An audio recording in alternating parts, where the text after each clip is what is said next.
අද අප මේ විකාශයට පැමිණෙන අවස්ථාවේදී විවිධ පුද්ගලයන් විවිධ තරාතිරම් වල ඇත්තන් සමාජයේ මහාචාර්යවරුන් පවා ප්‍රධාන වශයෙන් ඉල්ලීම් කරා මේ නගරය මේ වැව අපිරිසිදු කරන්න එපා. මොකද මේ පිළිබඳ තොරතුරු අන්තර්ජාතිකව විහිදී ගියොත් අපිට ලොකු කලබලයක් ඇති වෙනවා. මේ පුරවරේ හැමදාම සඳහන් කරන්නේ සිංහල කර දළදා වහන්සේ ඔබ ආයේ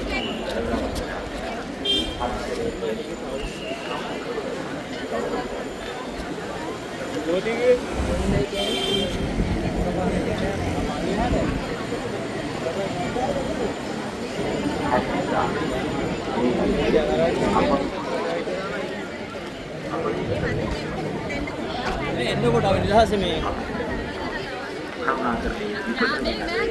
අපුල් දෙක හිටගන්නන්නේ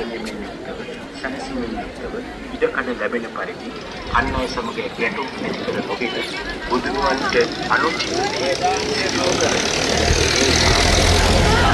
අනුරූපී ආධාරය ලබන එසේ උපකාර කළොත් පමණයි සමට මේ දින ගමනාව ඇතුළත දළදා වහන්සේගේ පිහිට සරණ ආශිර්වාදයේ සියසින් දැක ලබා ගන්නට හැකිවන්නේ.